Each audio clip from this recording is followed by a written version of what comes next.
রাধে রাধে বন্ধুরা, শুভ সকাল, good morning. কেমন আছো তোমরা? আশা করি সবাই ভালো আছো। আমিও বেশ ভালোই আছি। তো একটু মনটা খারাপ মায়ের জন্য, হঠাৎ করে মার শরীরটা খারাপ হওয়ার কারণে। তো আমি রূপা, আমার আরও একটা নতুন ব্লগ ভিডিওতে তোমাদের সবাইকে অনেক স্বাগত আর অনেক ভালোবাসা রইল। আমার ভিডিওটা স্কিপ না করে পুরোটা দেখে আমাকে সাপোর্ট করো আর একটা সুন্দর একটা কমেন্ট রেখে যেও, যে কমেন্টের মাধ্যমে গিয়ে আমি তোমাদের পরিবারের সাথে যুক্ত হয়ে যেতে পারি। মায়ের জন্য কল থেকে ঠান্ডা জল নিয়ে যাচ্ছি, ভাবলাম একটু জলপট্টি দিলে শরীরটা যাতে একটু ভালো লাগে। এই দেখো আমার মার কাণ্ড।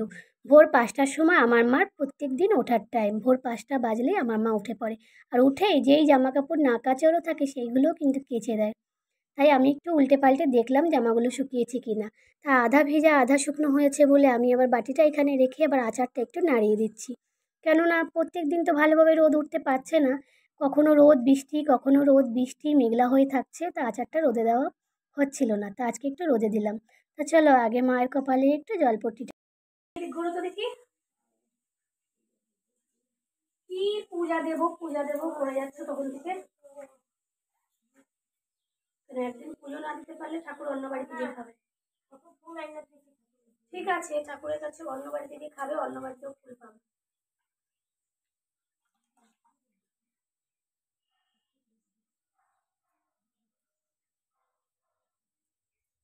অত চিন্তা করতে হবে না, আমি রান্নাটা করে যাচ্ছি। তোমার জ্বর তো ভালোই আছে।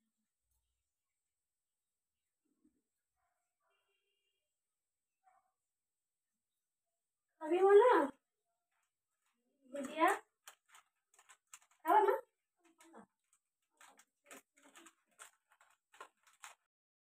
আমি না মায়ের বাড়িতে আসলে না কোনো তাল পাই না রান্নার। কোনটা দিয়ে কি করব, কোনটা দিয়ে কি না করব, নিজের সংসার হলে তবে একটা বুঝে সুঝে করতে পারি, কিন্তু মায়ের কাছে এসে না সব কিছু ভুলে যাই। মার আদর পেয়ে সব কিছু ভুলে যাই। মাই সব কিছু করে, এই হাতে হাতে আমি একটু করে দিই, ব্যাস ওইটুকুই, তার থেকে বেশি কিন্তু কিছুই করি না। তা চলো রান্না। আচ্ছা এখানে থাক, আমি পটল পটলটা দেখে আসি। হ্যাঁ, পটলটা ভাজা হয়ে গেছে। মা আজকে ঠাকুর পুজো দিতে পারেনি, তাই শুয়ে শুয়ে বারবার একই কথা বলছে, পুজো দিতে হবে। কত ফুল তুলে রেখেছি। এদিকে আমি পুজো দিতে পারবো না বলে পুজোটা দিতে পারছি না। এদিকে আমি রান্না বসিয়েছি দেখো। ভাতটা এখন বসাইনি, ভাতটা তরকারিটা হয়ে গেলেই ভাতটা বসাবো।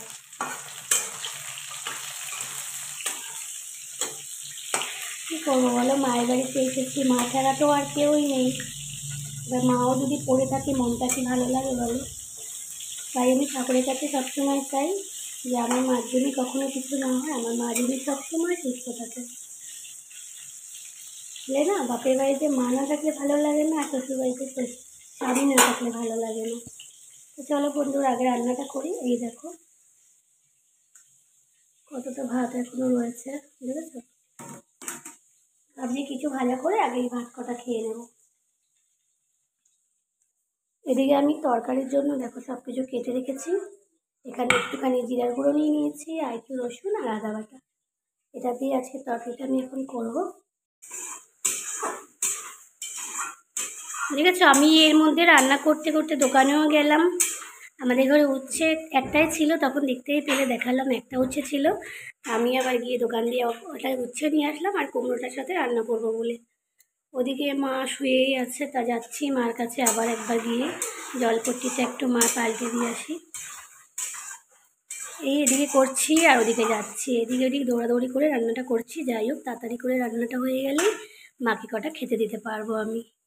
তারপরে এই দেখো বন্ধুরা, যেই শুনেছে মা আমার কি আমি পুজো দিতে পারবো না, তাই বলছে আমার এত ফুল এত কিছু সব খারাপ হয়ে যাবে, আমার গুরুদেব না খেয়ে থাকবে। তাই যেরকম ভাবে পারলো উঠে আস্তে আস্তে, প্রসাদ দেওনি কিন্তু মা, দেখো উঠে কিন্তু আস্তে আস্তে সেই পুজোটা দিতে আসলো।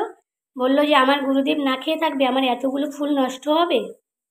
গেল বাইরে আস্তে আস্তে উঠে যেরকম করে হলো, স্নানটা করলো, স্নানটা করে এসে পুজো দিল।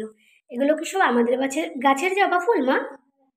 এত ফুটেছে, এখনো আছে গাছে জবা ফুল, তাই না? ও, আমার রান্নাটা কিন্তু প্রায় হয়ে গেছে, খালি উচ্ছে আলুটা ভাজা মানে হতে লাগবে আর, মানে এখনো করিনি। উচ্ছে আলুটা ভাজা বসিয়েছি, আর ভাতও হয়ে গেছে, আর আমার পটলের তরকারি হয়ে গেছে। রান্না কিন্তু আমার কমপ্লিট হয়ে গেছে। তবে মার জন্য গরম গরম ভাত, তো ভাত বের করে রেখে এসেছি। ভাবলাম খেতে বসলে এই যে ঝমঝম করে বৃষ্টি নেমে যায়, জামাগুলো কিন্তু প্রায় শুকিয়েই গেছে। তা মা বললো আগে জামা কাপড়গুলো তুলে নিয়ে আয়। এই যে জামা কাপড়গুলো তুলতে চলে আসলাম। এদিকে মার জন্য ভাতটা বেড়ে রেখেছি একটু ঠান্ডা হওয়ার জন্য। মাকে বললাম একটু উঠে বসো মা, আমি জামা কাপড়গুলো তুলেই তারপরে আসছি খেতে। তা চলো বন্ধুরা, একটু চলো যাওয়া যাক, মার সাথে বসে খেয়ে নিন। নুন দেবো? আমি আর মা খেতে বসে পড়েছি।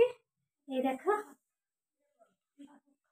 আর এতটা গরম পড়েছে আজকে, এত পরিমাণে গরম কি রান্না করতে করতে হাঁপিয়ে যাচ্ছে। মানে যেটুকুই করেছি তাতেই মানে কতটা কষ্ট হয়ে গেছে। মা এই পাশে দেবো একটুখানি।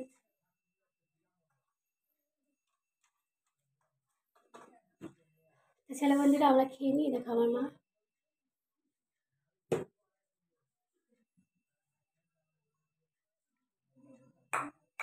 আমার কিছু বললো না, আমি ভাবলাম কিছু বলবে, যে উচ্ছেটা কোথায় গেল কুমড়োর। হ্যাঁ, তেল একটু হয়েছে উচ্ছেটা না। হুম, পুড়ে গেছে, ফেলে দিয়ে এসছি, খালি কুমড়োটা রান্না করেছি। জামা কাপড় তুলতে গেছিলাম রোদের মধ্যে, জামা কাপড় তুলতে তুলতে এসে দেখি উচ্ছেটা একদম পুরো পুড়ে গেছে। তা উচ্ছেটা ফেলে দিয়েছি, খালি কুমড়োটা রয়েছে। তাই আমি ভাবলাম মা হয়তো কিছু বলবে, আর মা কিছু বলেনি। মা বলছে ভালো করেছিস, খেয়ে দে তারপর একটু আরাম করো, একটু ঘুমাও, শরীরটা ভালো হবে। আমিও দেখো পান্তা ভাতের জল ফেলে নিয়ে এই যে বসেছি।